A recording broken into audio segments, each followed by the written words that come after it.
Hey, it's Tim, Pickup Truck Plus SUV Talk, and today I'm in a 2021 Mazda CX-9, and Jill is in one in Chicago. We're doing a combo review, really cool stuff.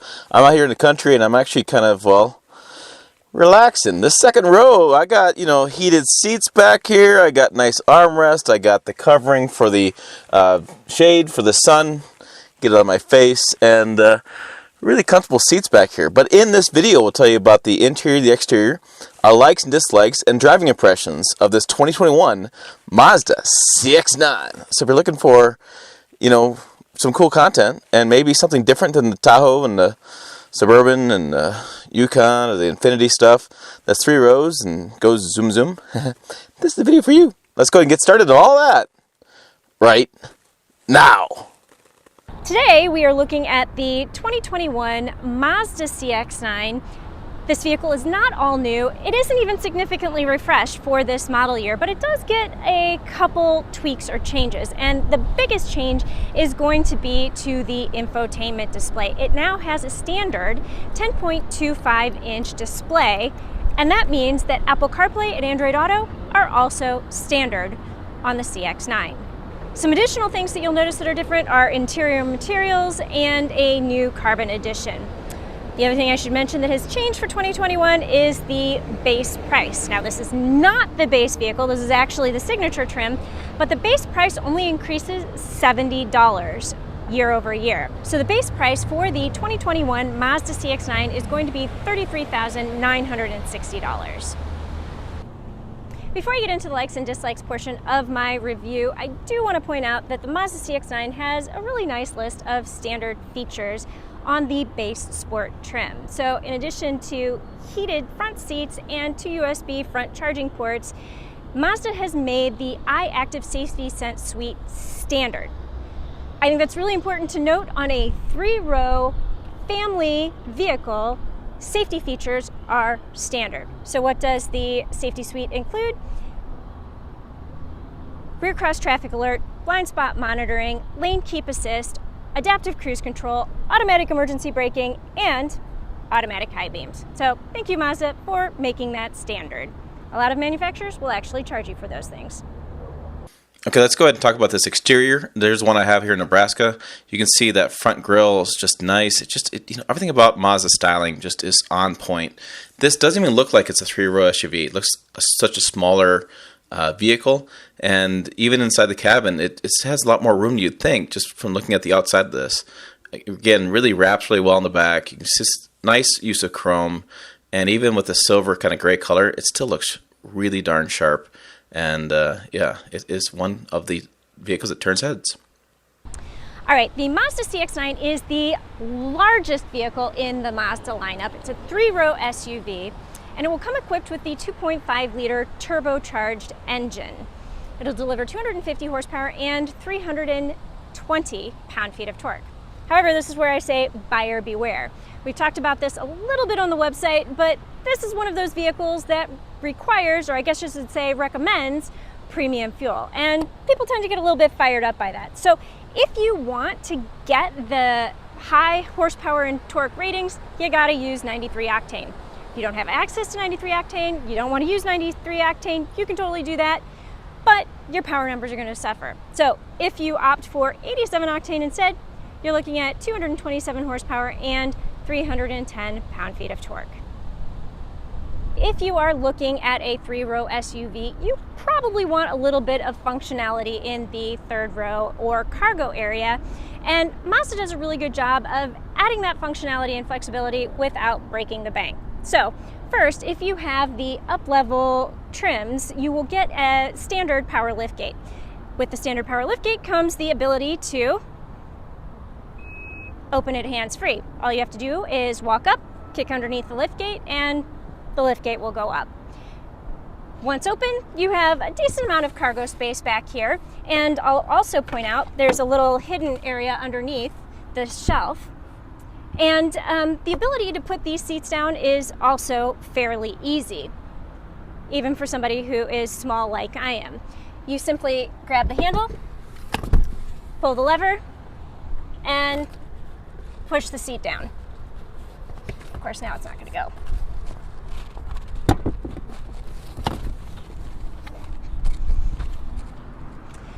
then once you are ready to put the seats back up, it is again still an easy operation, even though there isn't a power switch that puts them back up.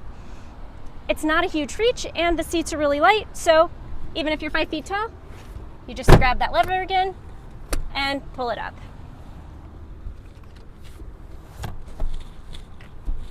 Pop the headrest back into place, and you have access to the third row seating again. Something else I'd like to point out, since we did bring up my height, is the fact that this is height adjustable. So while I can reach this right now with my 5-inch heels on, if I wear my tennis shoes, it might be a little bit of a stretch. So for me, maybe I want it a little bit lower. I can pull this down. Say I want it eye level. I don't know why you'd do that, because I'd probably walk right into it. But say you want it this high. You hold the power button, wait for that long chime, and then you can put it down like normal. And the next time you walk up to open it,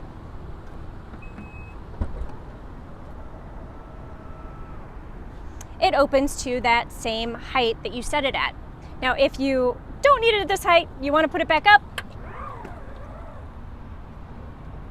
you press and hold that button again. You'll hear the 3 beeps. You have to wait for the long beep.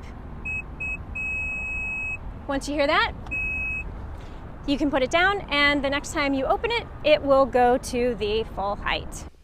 If you do find yourself banished to the third row, you'll find it's not that much of a prison. Once you sit yourself back into the seat, you'll find it's a comfortable space. The seating materials are squishy and soft, so you don't feel like you're sitting on cardboard, and I feel like I have a little bit of lumbar support. Plus, because these seats slide forward and backward, you can adjust the amount of leg room you have. For this seat and a little bit of a forward position, I probably have about 8 inches between my knee and the back of the seat. If I would move over here, this seat is in the far back position, I probably have about 2 or 3 inches. So either way, you've got knee room, leg room, space to maneuver. The other thing to note is once you are in the third row, if you were in an upper level trim, there are actually 2 USB charge ports back here. So you don't come back here to let your devices die.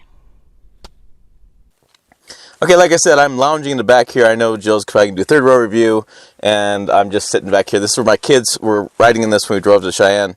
Long road trip, and they felt really comfortable back here. We have the vents back here.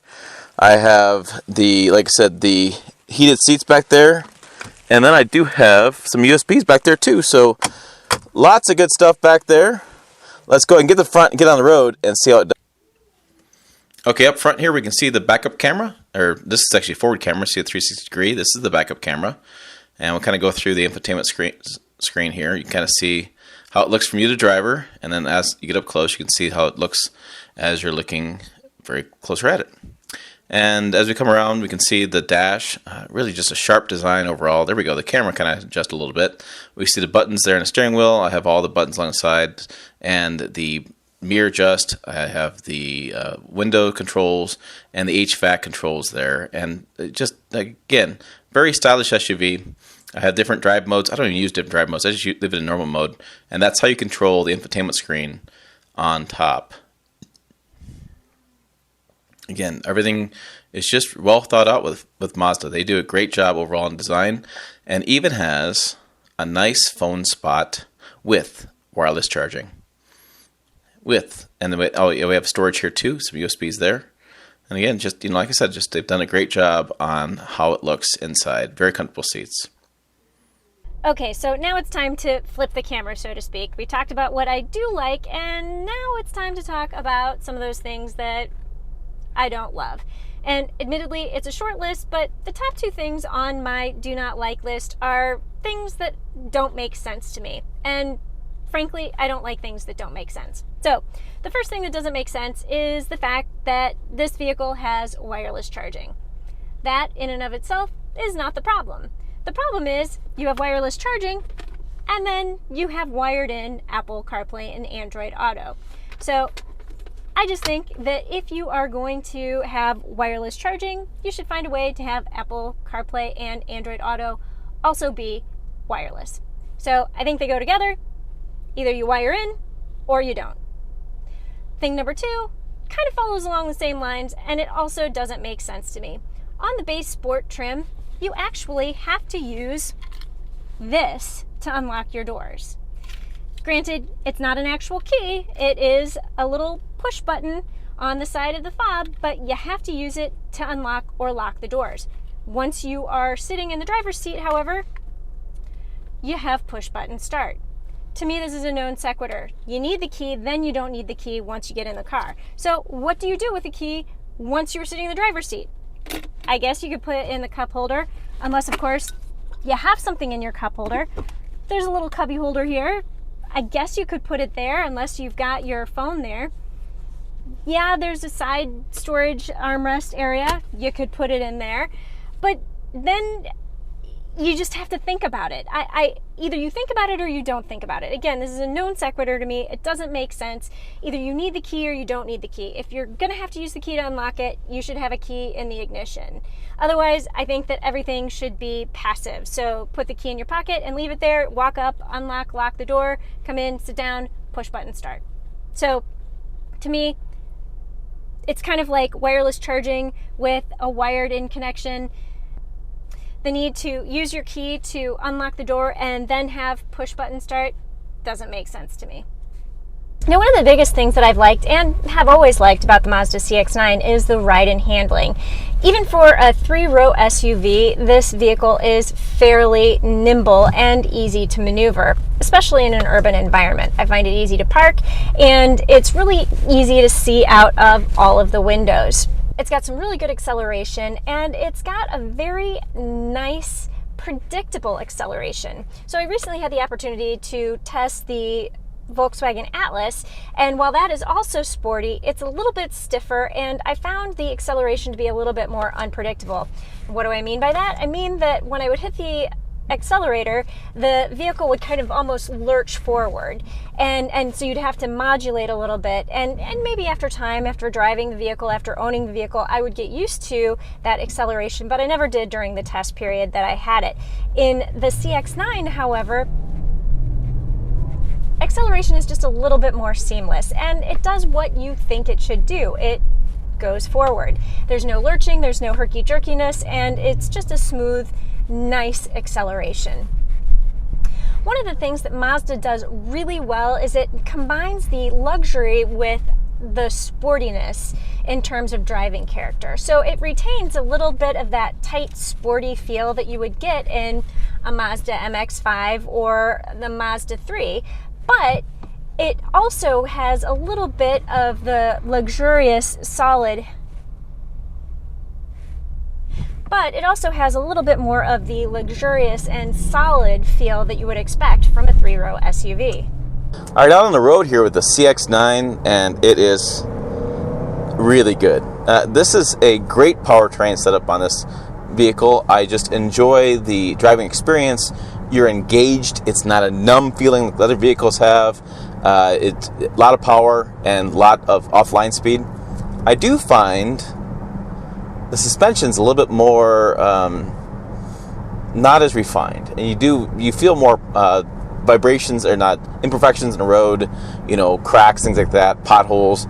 I do feel these more in this type of vehicle than I was surprised at versus I guess if I were to compare it to other larger full-size SUVs, just because the way the setup is with this unibody construction, you do have more suspension feel, which I was just surprised with. It's not a big deal. I just noticed it in a few roads around the county. In this area, we have a lot of grain truck traffic and a lot of semi-truck traffic, and they tend to destroy a lot of roads. And so I do find that kind of a bit of an issue at times. I'm going to have to hold my camera here to stop it from moving around with all the suspension kind of hitting and such. But besides that, it's a great drive. We actually own one of these Mazdas. My wife bought a CX-5 last year, and she loves driving it around, and she just enjoys that driving experience. Again, in a world where all these SUVs look the same, and they all have the same price points, and they all have the same kind of engines and horsepower and torque, to have that driving feel, to have that fun driving experience, it's hard to put a price on that. And Mazda has always done it really well, and this vehicle done it really well overall. I mean, the looks are great. The exterior stands out. I do have 3 rows. I do have a luxury kind of 3-row. I love those rear seats. Really good amount of space back there. And I like the driving experience. It is more of a cockpit-like idea behind the wheel.